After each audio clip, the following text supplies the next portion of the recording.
Ito ang Presidential Broadcast Service. Radyo Pilipinas. Radyo Publiko ng Bagong Pilipinas para sa Bagong Pilipino.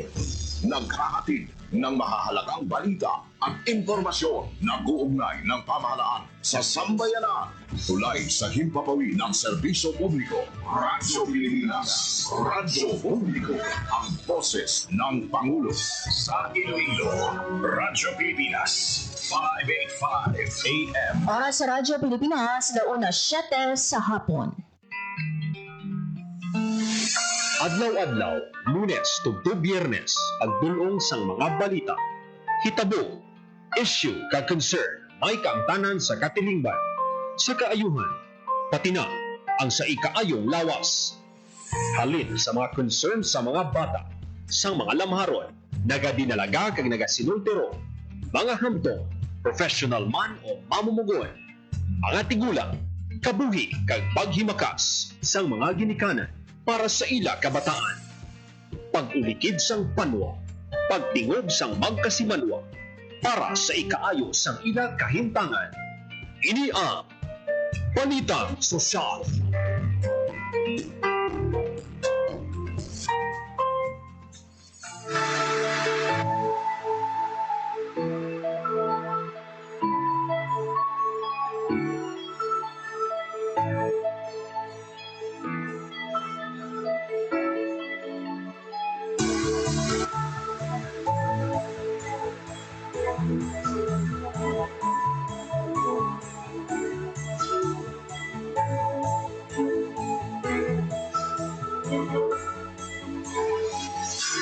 Mayong hapon Pilipinas, mayong hapon Western Visayas, mayong hapon syudad kag probinsya sang Iloilo. Good afternoon, mga biyan, isa ka mainit nga Miyerkules sa aton nga tanan.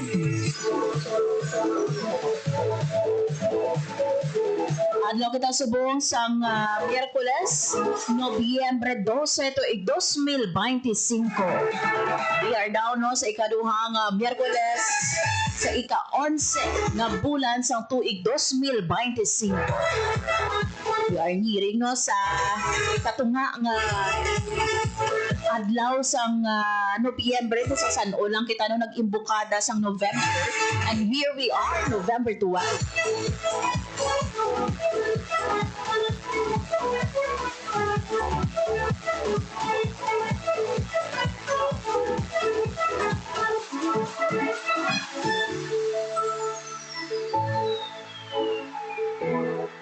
Good afternoon, maayong hapon sa aton nga mga kauturan nga naka-tune in na sa 585 sa lilisuan sang inyo nga mga radyo.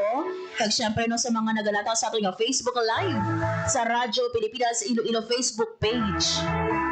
Maayong hapon sa aton nga mga market vendors, sa aton nga mga jeepney drivers, taxi drivers, sa mga tricycle drivers naton, kag syempre no sa aton nga mga construction workers, kag sa tanan nga mga mamumugol sa opisina man o kunyara sa field. Kabay pa no that you are taking a break no, iti mainit subong oras launa 10 sa hapon. Sa kinaandan mga biyan, ako ang inyo alagad Marian Grace Aranyata, and welcome sa programa Balita Sosyal. Mga Ben, antes kita magapatpat sa mga balita gikan diri sa aton sa Western Visayas, magakuha kita na isang pina naton ka latest nga weather update kaupod ang aton nga Pag-asa Iloilo. Radyo Pilipinas. Weather. Sa aton nga piya kaniya si Ma'am Lenore Silvestre ang DOST Pag-asa. Hello Ma'am Lenore, maayong hapon sa imo. Hi, hello everyone. Good afternoon. Muli ang atong latest weather update para sa subong adlaw sa Monday, November 12, 2025. As of 10 a.m. sa ganung aga, minamonitor natin ang si Bagyong Owan ay nasa tropical storm category na lamang pag ang iyas center para sa available mga data ay yara sa may kalion 265 km west-northwest kayat Batanes. So sa Bagyong Owan yun yung kasabon na sa ating Philippine Area of Responsibility at nagbasa sa ating nagkakalang density outlook kung sigliin din na mag-re-enter sa ating mga park this afternoon to mag-landfall sa may southern Taiwan to hindi nga mag-update.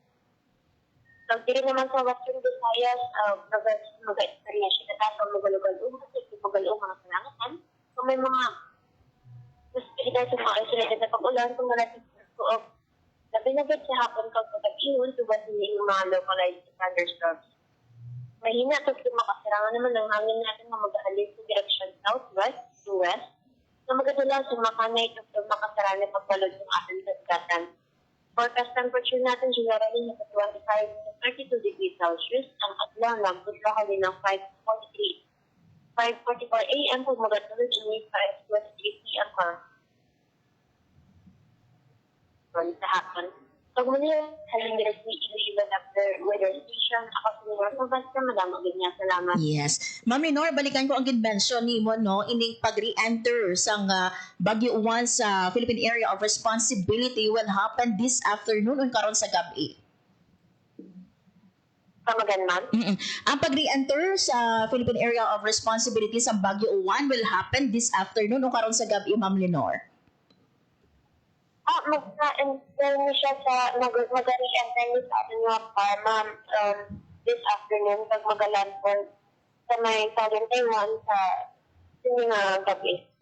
Pero ma'am, ang pag-re-enter niya, no, magadala bala ini sa pag-ulan-ulan, especially diri sa aton sa Western Visayas.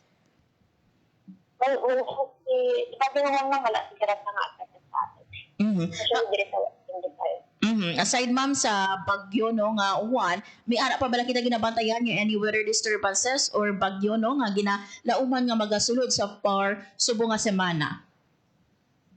Ang pag-uwan wala ka sa ating pinamonitor na weather disturbance sa lugar sa pagbawa ng ating Philippine area. Yes, and as of 1:13 p.m. Ma'am Lenore, no, or 1:14 p.m. Mabatsagan ginato no ang init sa Guam. May no ang aton nga heat index nga na-record sa mga Miyerkules. Well, ang pinakamataas na rin karatas na nasa 40 degrees Celsius pa mga ating heat index dito sa Asia. Yes, klaro ko lang Ma'am Lenore, 40 degrees Celsius. Yes, ma'am, 40. Yes, and because of this, ma'am, no, ang imo nga panugyan sa aton nga mga tagpalamati. Ano na, magdala lang ka sa atin na payong o ligalig. Paano ka nang student? Yes. Kasi, sa sa hapon. Okay, with this, Ma'am Lenore, madamo kayong salamat. Maraming salamat po ngayon, Adla. Salamat. Radyo Pilipinas. Radyo Publiko. Radyo Pilipinas. There you have it, mga abiyan, si Ma'am Lenore Silvestre, ang aton nga weather observer gikan sa Pag-asa, Iloilo. So laumano ang pag-re-enter sa Philippine Area of Responsibility sa Baguio 1 subong Miyerkules before ini siya na magadiretso dito sa Taiwan kung sa di magahiwat sa landfall. Pilipinas. Radyo Publiko. Radyo Pilipinas. And kaina no na bag-o lang kita nakasulod man no diri sa opisina, according kay Ma'am Lenore, 40 degrees Celsius ang aton nga pinakamataas nga na record nga heat index subong nga Miyerkules. Ganino halong gid kamo no kung may mga importante kamo nga mga transaksyon, make sure no nga magdala kamo sa inyong payong iniya proteksyon init man or kontra init kag kontra ulan. Oras sa Radyo Pilipinas, 1:15 sa hapon. Mga abyan na sa aton nga pagpangalagad subong nga hapon, nalabot naton ang Regional Information Officer sang DSWD 6. May pila no ka mga or naga-circulate sa social media kung sa diin napasuni no nga ang ilang nga nabaton nga assistance may cut ti dapat inang makabenepisyo ka na balatani no nga yara sa krisis nga sitwasyon pero buhinan pagit do hindi man ano ang mahambal diri sa aton nga DSWD 6 sa mga kauturan naton dira ang always naton no gina-encourage hindi lang no sa mga programa sang DSWD kung may mga reklamo kamo dira but even sa iban pag nga agencies ahensya sang gobyerno kung sa diino hindi patas hindi nagakaigo no ang inyo dira nga ginabato.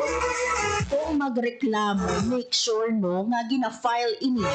Itirambal naton ano ang purpose kung sa social media lang na ano o kung nagreklamo lang kita dira pero wala kita may ginaubra nga aksyon. So paano ina siya maimbestigahan? Paano naton mapanabat ang mga dapat may panabton kung wala ka mo nagasulat sang written or wala no sang written letter nga ginasumite sa mga ahensya sang gobyerno.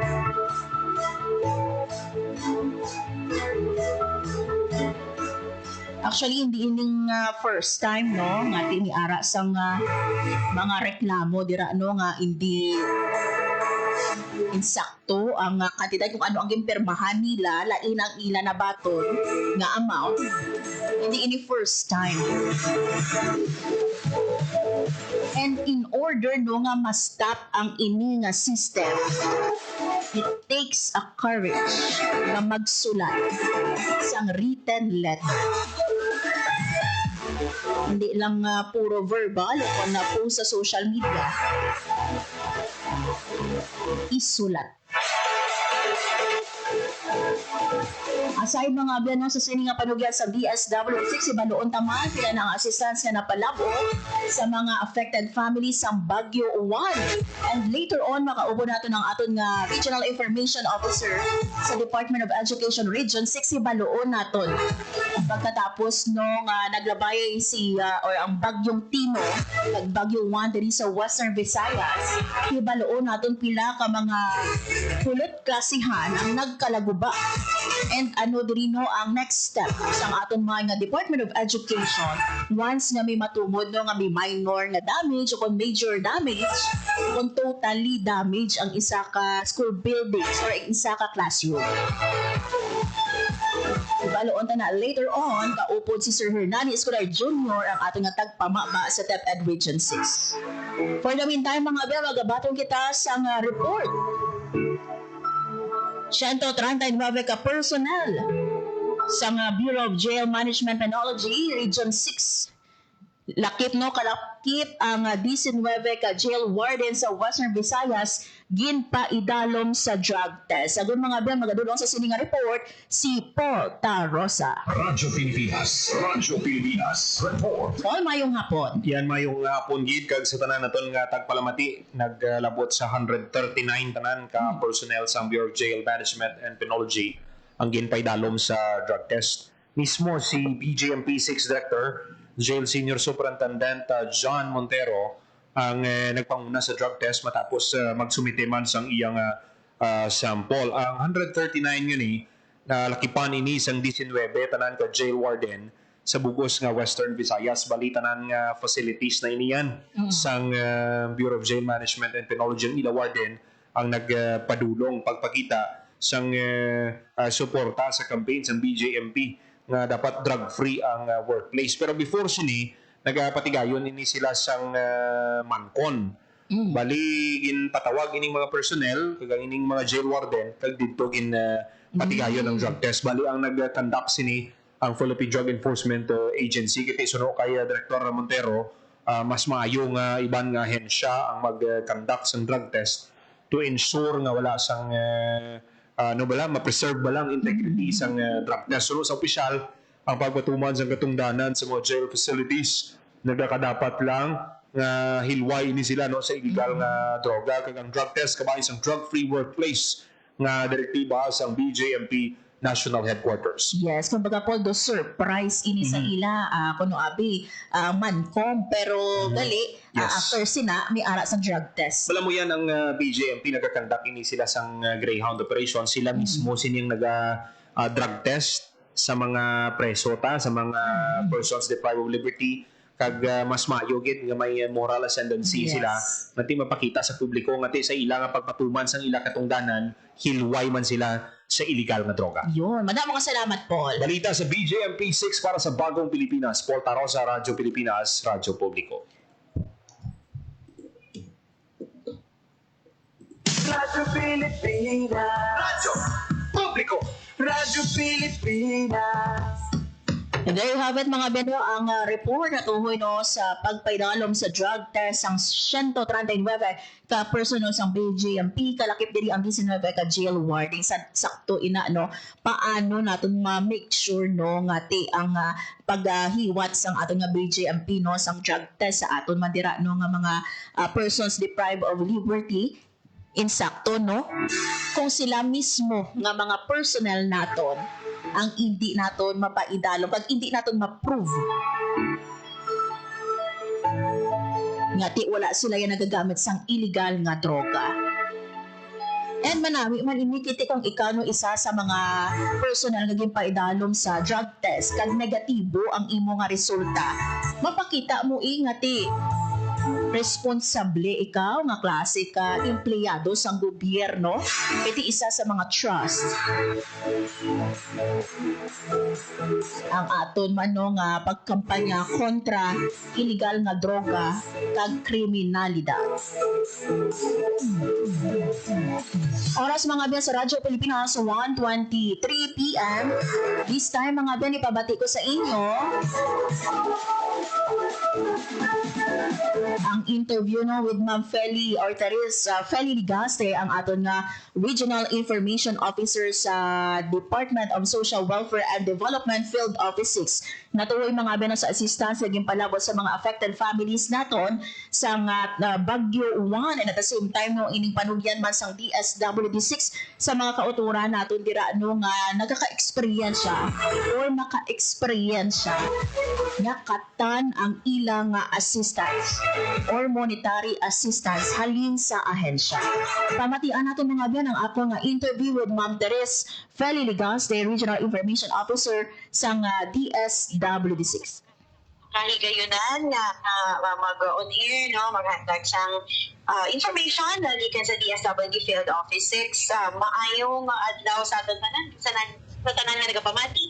At magatanaw sa programa. Yes. Ma'am, una sa tanan no, yung naton hibaluon kung pila na ba na no ang assistance or ano na ang mga assistance nga napalapod sang aton man nga DSWD 6 sa mga affected families naton sa naglabay nga Bagyo 1. Inahatag na kita nga mga assistance no, sa aton nga mga affected LGU sa total of 1.9 worth of assistance provided included na diri ang assistance na ginhatag yan ni DSWD which is 1.2 or sa 1,253,390.50 from DSWD and included man dira sa i-mention ko nga more than 1.9 is assistance na inhatag man niya sa local government units. Ma'am, ano ni ang pila sa mga ginpalabot no sa aton nga DSWD 6 kan kamusta subong ang aton nga mga relief resources nga naka-standby man?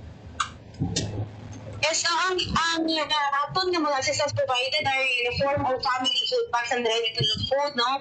Sa aton nga mga affected families in the whole Western Visayas kay the recent nga tropical cyclone Juan, ang Western Visayas may ara kita nga total of 52,410 families or 106,800 12 katao affected, no, in Western Visayas. But then, although may mga rakita mga reported inside and outside evacuation center, after few days, sinino may nagdugo naman, no, or nag-clear naman ang ibang mga evacuation centers. That means nga hindi kita muna ka grabe ang epekto no sa sining particular na bagyo. But then continue sa aton nga disaster operations pagpatod sa mga reports sa aton local government units agud mahatagan sila no sa augmentation no bulig sa pag-responde no sa ibang pagit ng mga affected families. And as of now we still have total standby fund and stockpile amounting to more than 50.6 million pesos. That is in the form of food packs, ready-to-eat food, food items, and our standby fund. So for our family food packs, currently we have a total of nasa 20 million worth sa family food packs, ready-to-eat food, 2.3 million, other non-food items, 25.4 million pesos, standby funds of 2.7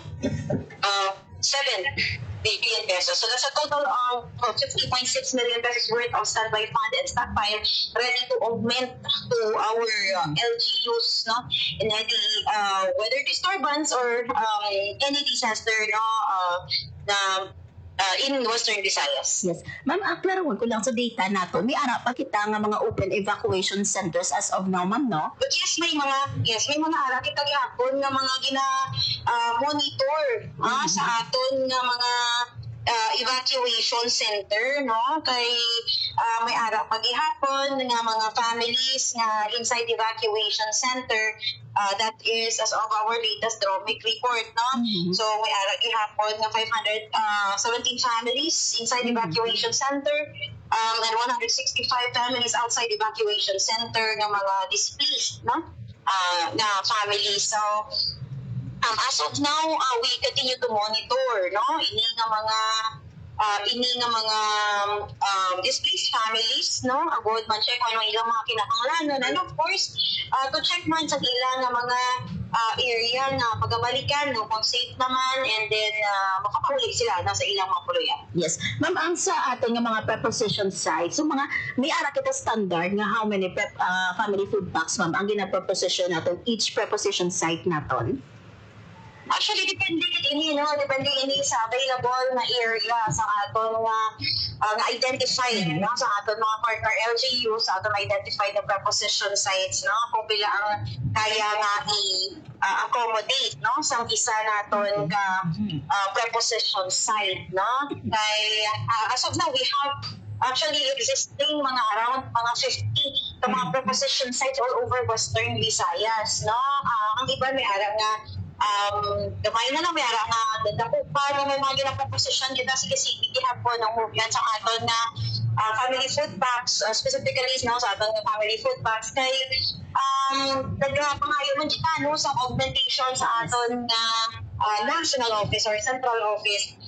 We have requested man, no, sa augmentation sa ila agud nga madugangan ang aton nga stockpile dahil sa Western Visayas, and that we are ready anytime. Yeah. Idugang ko na no, sa iba pa ginaton nga balita, nagpagawa sa abiso ang aton man nga DSWD6 na tunghoy diri no sa wala ginapanganugutan nga pagbuhin sang anuman nga assistance, especially no sang AX ang aton nga mga beneficiary. Yes, so base sa gipagawa naton nga statement earlier today, no, this is regarding sa mga nakita naton, no, nga or namato naton, no, mga report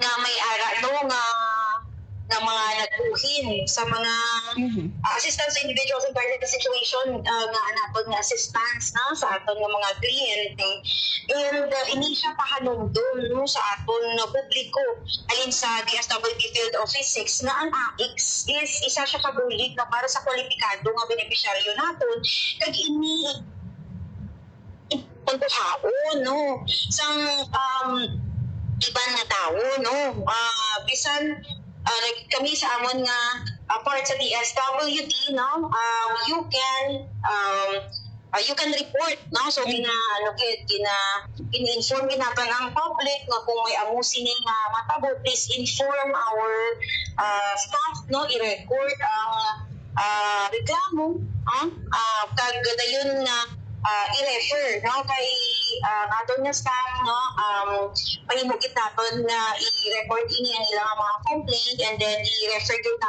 naton tayo as DSWD sa authority, especially sa DILG, para sa hustong action, no, para na masigurado nga aton mga kliyente labi na gid sa off-site payout naton, no, safe sila, no, pag sigurado nga kompleto ang ilang portal, no, kung anong ilang ipirmahan ang ang madala nila pauli, no. So that's why nga nagpagawas kita sa amo sini nga pahanumdum sa aton publiko. Yes. As of now, ma'am, may ara na complain na bato ng aton regional office?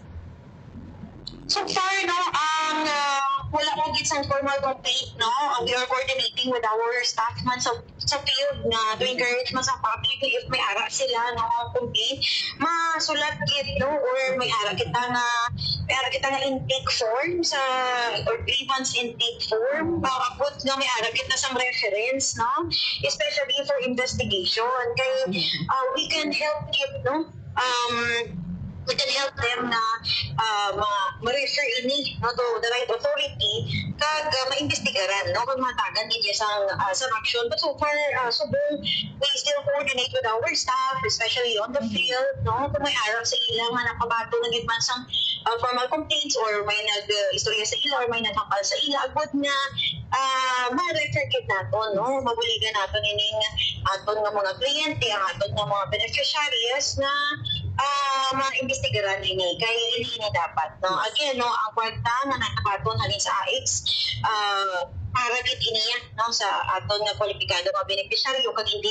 dapat nga buhinan. There you have it mga abiyan, si Ma'am Teresa Ligaste sa aton mga interview sa iyano na to sa assistance nga ginpalabot sa mga affected families nato no sa Baguio 1, and at the same time no ining panugyan or aviso no sang DSWD6 sa publiko nga magabato no sang AX assistance nga dapat wala sangkat. Wala buhin. Hindi dapat pagbuhinan. Kay kung sino ang yara sa krisis nga sitwasyon, sila ang dapat nga manginpulo sang sini nga assistance nga ila mabato.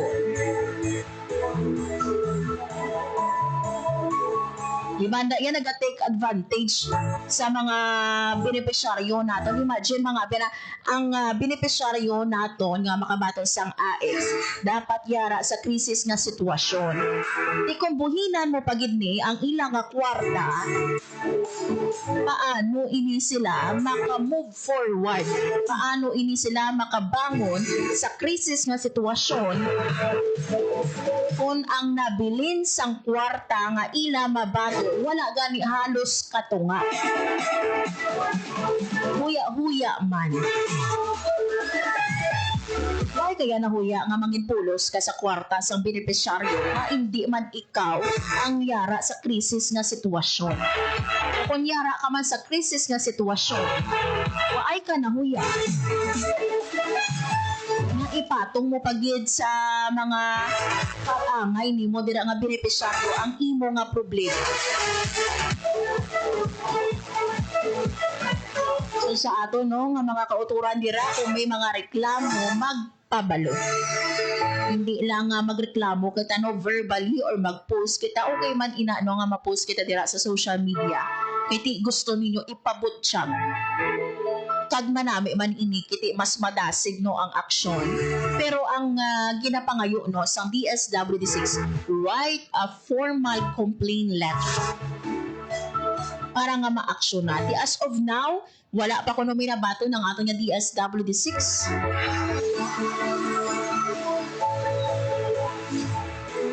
Kung hindi naton ini mga pag-unta to, hindi naton ini pag-umpisa ng investigasyon, magapadayon lang ang ini nga cycle. Oras sa Radyo Pilipinas, 1:35 p.m. sa aton nga pagbalik. Makaupo na nato ng aton nga Regional Information Officer sa DepEd Region 6. Ibaloon nato no ang number sa mga school buildings or classrooms nga na-damage bangod man sa naglabay nga mga bagyo. Pagibaloon ta kung tanan na balano nga mga schools, public schools ang nag-resume sang klase kiti November 10 and 11. Wala sang klase din sa aton sa Western Visayas. Makaupo nato sa aton nga pagbalik si Sir Hernanes Escolar Jr.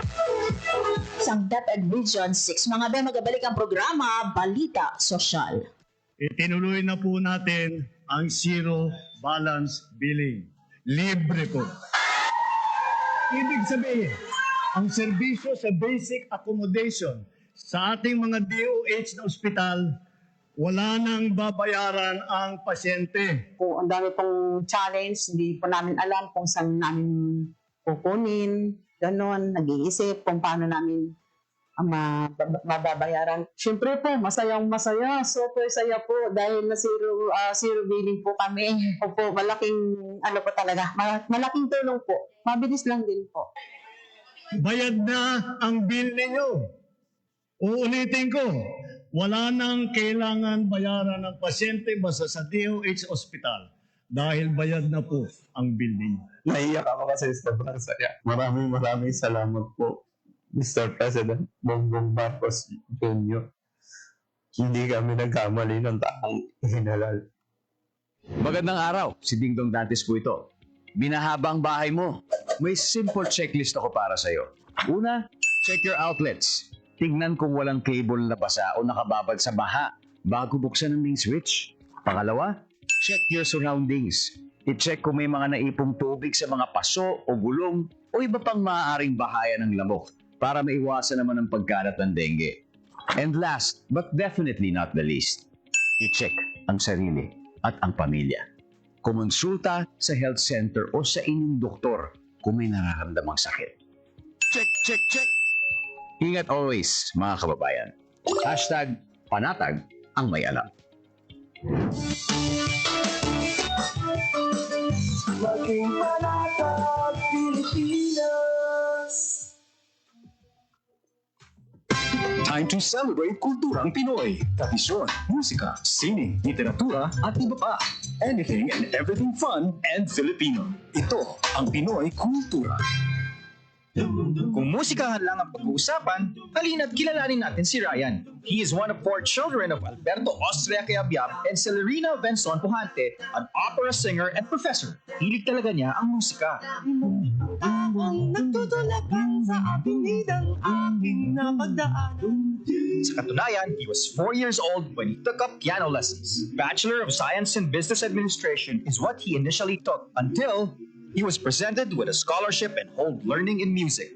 Bachelor of Music, major in composition degree. Ayan ang tinapos ni Ryan, kaya naman siya ay naging profesor ng Department of Composition and Music Theory. Magmula nung ako'y natutong umawi.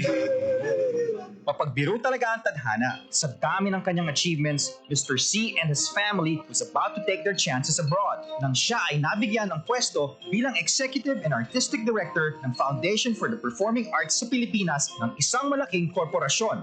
And the rest, as they say, is ongoing. Kasi he still writes music, composes, and arranges. Alam niyo ba? In September 2019, siya ay naparangalan ng prestigious Ramon Magsaysay Award for his compositions and performances that have defined and inspired Filipino popular music across generations. Arranger, musician, composer, conductor, artistic director, accompanist, and just about anything music-related. That's our national artist, Ryan Cayabyab. Sariling ating ay ganda ng aming musika ako'y natutong umawi. Yan ang Pinoy Kultura because our culture is cool. To know more about our life, work, and contributions, visit the National Commission for Culture and the Arts at ncca.gov.ph. Ang violence against women and their children o VAUC ay isang krimen at hindi isang pribadong usapin lamang. Ito ay nakasaad sa Rule 3, Section 6 ng Republic Act 9262 o Anti-Violence Against Women and Their Children Act of 2004. May obligasyon ako, ikaw, tayong lahat. And vow now. It's our duty. Ang paalalang ito ay hatid sa inyo ng Philippine Commission on Women at ng himpilang ito. Time to celebrate kulturang Pinoy. Tradisyon, musika, sining, literatura, at iba pa. Anything and everything fun and Filipino. Ito ang Pinoy Kultura. Kung pagandahan lang ng arkitektura, ang Pilipinas ay hindi magpapahuli sa ibang bansa. Patunay dito ang San Carlos Seminary, Rizal Theater, Capitol Theater, Manila Jockey Club, ang University of the Philippines Library and Administration Building, at ang Rizal Shrine. Ito ang mga likha ni Juan Felipe de Jesus Nakpil, ang tinaguriang Dean of Filipino Architects. Si Juan Nakpil ay nag-aral at nabigyan ng bachelor's degree in mechanical engineering sa Estados Unidos. Siya at ilan pang iba ang nagtaguyod ng Philippine College of Design in 1941, which unfortunately did not survive the Second World War. In 1973, Juan Felipe de Jesus Nakpil was named National Artist for Architecture. When he died in 1986, he was given a state funeral and was buried at the libingan ng mga bayani. Yan ang Pinoy Kultura because our culture is cool. To know more about their life, work, and contributions, visit the National Commission for Culture and the Arts at ncca.gov.ph. Chong chong chong chong, pasipol-sipol, mga manong sa labas. Pagtigil at bumalang, kaya ikaw sa nabibig, kundi maganda ang naglabas. Pare, ang catcalling ay isang uri ng sexual harassment. Di biro ang sexual harassment at di nakakamacho ang pang-aabuso. Kaya ikaw sa nabibig, kundi maganda ang naglabas. Isang paalala mula sa Philippine Commission on Women at ng himpilang ito. Time to celebrate kulturang Pinoy. Tradisyon, musika, sining, literatura at iba pa. Anything and everything fun and Filipino. Ito ang Pinoy Kultura. One of the fondest memories I have as a kid is riding the jeepney. It made me feel like a king. Dahil ito ang King of the Road. The jeepney or jeep is a cultural symbol that has transported us to school, the office, sa mall, at sa iyong first date. Mura, makulay, at mabilis. Yan ang ating jeep. Maribang, umusog-usog ng konti. Sakay na! Yan ang Pinoy Kultura because our culture is cool. Oras sa Radyo Pilipinas, 1:43 sa hapon. Sa gihapon mga pinagapamati ka mo sa programa Balita Sosyal. Radyo Pilipinas. Radyo Publiko. Radyo Pilipinas. Sa gihapon mga biyan, ini ang inyong alagad, Marian Grace Arañata. And this time, no, ibaloon naton kung bala, tanan ng mga public schools diri sa aton sa Western Visayas ang nagbalik no sa ilang face-to-face classes matapos naging-suspend no ang in-person classes sa linsang Lunes. Tugod kahapon no bangod man sa Bagyo Uwan. And at the same time no magakuha kita sang update sa aton mga Department of Education kung pila no ka mga school buildings o kung mga classrooms ang nagkalaguba no bangod man sa mga naggabay nga bagyo diri sa aton sa Western Visayas. Mga biyan, nagod ihatag ang ininong information sa aton yari sa aton nga piya kaninya ang aton nga Regional Information Officer sa DepEd Region 6 si Sir Hernani Escolar Jr. Sir Hernani, good afternoon sa imo. Mayong hapon sa niya Ma'am kaga sa ngalan sa Lihi DepEd OIC Regional Director Cristito A. Eco. Gatami yung kita sa isa sa mayong hapon sa kanan. Yes, Sir Hernani, unahon nato no kung bala no tanan nga mga public schools sa Western Visayas ang nag-resume sa ilang in-person classes subong man nga Miyerkules. Wala kita na sang data na receive diri sa bayan sa Region 6 ay may sang public school na nag-shift to ADM today. So we assume nung atin nakabalik na ang kanan kiti. We know that based on the memo coming from the Office of the President, 2 days nga wala sang klase no at all levels diri sa may Region 6. So today no nagbalik ang atong sa mga kabataan sa in-person classes sa Amamir. Yes. Sir, base man no sa paglibot sang ato no nga personnel dira sa DepEd Region 6 no, kamusta ang kahimtangan sang aton nga mga schools no matapos ang naglabay nga bagyong Tinoy at the same time ang bagyong Uwan?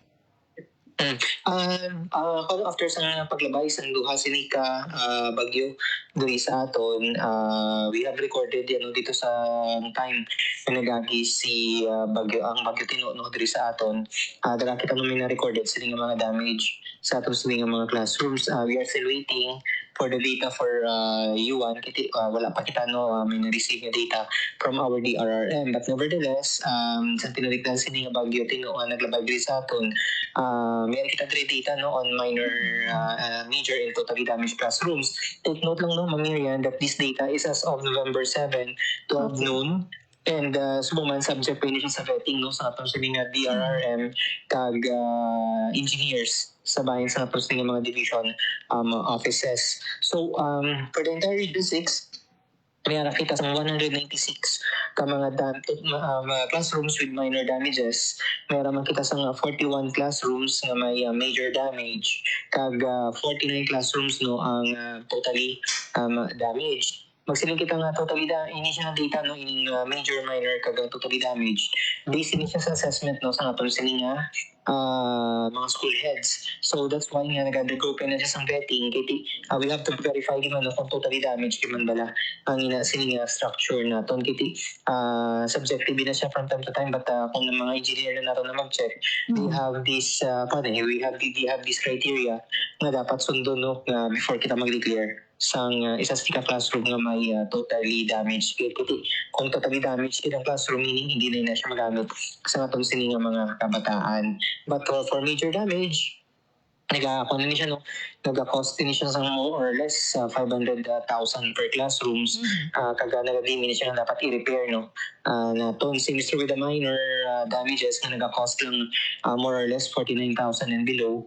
So amo na classifications naton diri sa bahin sinisang Department of Education. So all in all, combine din siya tanan, we have around 155 million 155,924,000 pesos worth of totally total of damages diri sa may bahin sang Region 6. Yes, sir. Klaroon ko lang, magahiwa kita sa another round sa inspection man considering nga this data for Baguio Tino palang posible nga base may ara nagdugang bakod man sa Baguio 1. Padayon na siya gina-check sa ato sa DRRM. We are just simply waiting for the data. Kaya ang encoding abis ng school directly dito sa may central office. Kaya central office ang muna kapadala diri sa ato. Kaya system na gina-encodan sila is direkta na dito sa may central office. So that's why may mga slight delay kita na ma-incur because I think we have to wait for the consolidated data coming from the central office. But nevertheless, at least aware ng central office ang sining mga damages sa aton. Kaya amo na nga ba natin mamirya ang budget sa pagpa-repair most sinigid ang nag-ahagin sa may central office. If kung halin na siya sa bayan sa region cab division, those are just a quick response fund. Pwede natin magamit pag sa school level naman yan ang MOE nila for the minor damage mga classrooms natin semester with major makaya i-repair. But for totally damage, halinggi din na yan sa central office kiti sa ilahalin ng budget sa pagpa-construct ng bago sa mga classrooms. Yes, sir. Balikan ko lang totally natin nga damage 49 classrooms. Yes, 49. But subject for vetting pa na siya. Amo ginang-reiterate ang subject for vetting ining 49 totally damaged classrooms. Yes, sir. Ano ang nakita nga pila sa mga damage sa aton nga mga hulot klasihan? Usually makita nato ng kisame na naguba, ang atot kakas, may mga bintana kita nga nagkalaguba, pertahan, and those kiti usually mga po mo ng guba, consider mo lang nato nila siya ng minor pero ma-repair gila yun sa atong sining mga eskwelahan through their MOE. Kung somehow major na, say for example ang kisame nag-collapse, but kung i-repair nato nila siya, pwede pa magamit gila yun sa atong sining mga learners. So, consider siya as major damage but repairable. So, meaning after a short period of time, balik naman sa pag-utilize ng atong sining mga learners tira. But in all cases, maybe whatever classification of damage ang incur sa sinika classrooms kung nag-undergo na siya sang repair for those minor and major and for totally damaged classrooms. Sa mga kabataan na nag-utilize sila tira, temporarily, they will be transferred to another place sa eskwelahan safe sa pagpadayon sa ilas nga pagtuon. Kaya we don't want because of these damages tatang pagtuon sa kabataan natin. No, we do not want that to happen. That's why ang atong sining mga school heads, they are addressing this issue on a per need basis. But silingon, because some schools isama na ka-classroom ng naguba, some two or more. So it will depend sa atong school head to make the necessary adjustments. So Bosilingon, for example, for the sake of argument, ang naguba ng classroom grade 2, tapos ang grade 1 na room na to okay pa siya, safe gamiton. Because natin limited ang classrooms, wala na sang bakante pa, then may pwede ang grade 1 i-compress ang teachers ang sining klasihan. Bosilingon pwede nga half sinadra sa gabi ang grade 1 naka in person, sa hapon na EDM sila. Pagkahapon ng grade 2 naman na may utilize ang classroom na pwede na siya na pag-obrahon sa atong sining mga teachers. But if ever nga may mga vacant pa man, like for example, library, or may conference room nga pwede magamit, then pwede dito anay ang atong sila nga mga kabataan while nag-undergo repair no, ang atong sila nga mga classrooms. Yes. Kag sa mga aton sir no nga mga manunudlo no, or for those no nga mga private individuals, are they also allowed nga magbulig sa aton nga mga bulot mo to repair? Yes, especially our education partners and stakeholders, no? Kaya amo na lang ba natin ng Miriam, ang Oplan Malik Eskwela is not just gina-intensify lang natin ang campaign natin during the opening of classes, but it's a year-round activity. So, for example, meron kita tayo sa individuals or organization nga may bulawanon sa nga tagipuson, especially right now, no, that fast approach, no, ang Christmas season, and we know naman that Christmas is the spirit of giving. Ang ginapin ang essence ng Pasko sa atong sila diri sa Pilipinas. So kung may mga individuals kita dira, organizations na gusto nga magpatindog or mag-repair sa atong sila mga classrooms, all they have to do is to coordinate with the division office. Kaya parang ang division makabalo, this school really needs their help. So pwedeng i-channel dito yung help sa mga mas naganid gidya nga mga eskwelahan naton. But kung may individual na gusto na gid kay plangga na gid ang eskwelahan, may kuandara siya no, may somehow do dara siya na graduate, alumni siya dara. So pwede nga kung magkagumiguba ang inang school, kung pwede nga dara siya mag-donate. Ang importante lang dara is ma-record natin properly no ang pagbulig sa aton sini nga mga kauturan. Yes, lastly na lang siguro Sir Hernani ang imong mensahe sa aton nga mga tagpalamati school learners naton, aton nga mga teaching and non-teaching personnel. Kita no sa Department of Education Region 6 through the leadership of our OIC Regional Director, Crisito A. Eco, napanuwagan kita no nga kung may mga individuals na may magbulawanan na tagipuson na gusto magbulig sa sining mga schools naton nga may damage because of the two typhoons na naglabay diri sa aton. Ang isa somehow do iwas lang gamay sa Region 6, ang isa wala gin man naglabay diri sa aton region but nag-affect rin through heavy rains and strong winds ang Philippines ngayong semana. Kung may mabulig sila, then we welcome din no, ang atong sila mga eskwelahan sa pagbatong sa sila nga bulig. And all they have to do is to coordinate no, either with the division office or the school head. Agong sila nga mag-iyahan sila no, pag mabalaan nila kung anong need sa atong sila nga mga eskwelahan. Kita sa DepEd, we will not rest on our laurels. We will report this data no, kag kabalo na gid ining central office sa ining estado no, we have this number of damaged classrooms sa region. So we are coordinating and gina-follow up sa atong regional director kasi we want to make sure no as soon as possible ma-repair nato no kag makabalik sa ma-utilize gid sa atong mga learners no in mga classrooms na nagkalaguba because of the recent typhoons na naglabay diri sa aton. Yes, with this Sir Hernani, with your time and information nga ginhatag diri sa Radyo Pilipinas Iloilo, madamo gyud nga salamat sir. Maraming salamat kag mayong hapon sa tanan. Radyo Pilipinas, Radyo Publiko, Radyo Pilipinas. There you have it mga biya, Sir Hernani Escolar Jr., Regional Information Officer sa DepEd Region 6. So we have 49 nga mga totally damaged no, and hopefully no as soon as possible no kay ini no ang napagaling ni Sir Hernani ang buligay no, hindi lang during our Brigada Eskwela or opening of classes, but for those no nga timay bulawano no nga tagipuson or luyag nga magbulig kiti graduate ka mo sa among ina nga schools, open gid. Oras 1:54 or 1:55 PM. Madamang salamat mga biya sa inyong pag-upod sa bunga hapon, and thank you mga sa akong mga katuwang teknika sa studio, Sir Jones Otahero kay sa among transmitter, Sir Jeffrey Betita. Thank you man kay Materis Kaliligastes ang DSWD6 kag sa tanan nga mga nagatutok subong nga hapon. Thank you so much. Keep safe. Ako na lang gid mga biyan si Maria Grace Aranyata kag ini ang Balita Sosyal. Ang inyong tulay sa himpapawid ng serbisyo publiko, ang Presidential Broadcast Service, Radyo Pilipinas, Radyo Publiko. Radyo Pilipinas, Radyo Publiko. Kinilala ng pang-international at prestigyosong Asia-Pacific Broadcasting Plus Awards 2025 para sa kategorya ng Government Streaming. Ito ay dahil sa epektibo nitong pagsasanib ng mga tradisyonal na media tulad ng telebisyon, radyo at print para masabayan ang mabilis na pag-inog ng mundo ng digital at social media tungo sa mas epektibong paghahatid ng mahahalaga at napapanahong mga impormasyon sa mamamayang Pilipino. Kinilala rin ang Radyo Pilipinas dahil sa patuloy na pag-akyat ng rating. Ngayon ay matatag sa pang-4 na pwesto sa Mega Manila ayon sa pinakahuling Nielsen Radio Audience Measurement Survey. At sa social media, nakamit ang mahigit 2,000% pagtaas ng bilang ng mga sumusubaybay sa Radyo Pilipinas page sa unang bahagi ng 2025. Patunay ito na ang inyong Radyo Pilipinas Radyo Publiko ay tunay na kaagapay ng inyong pamahalaan sa paghahatid ng serbisyo sa mga mamamayang Pilipino. Mula sa aming lahat, sa ngalan ng inyong pamunuan at mga kawani ng Presidential Broadcast Service, kasama ang inyong mga himpilan ng Radyo Pilipinas sa buong kapuluan. Maraming salamat po sa inyong lahat, sa inyong pagtangkilik at pagkilala. Radyo Pilipinas.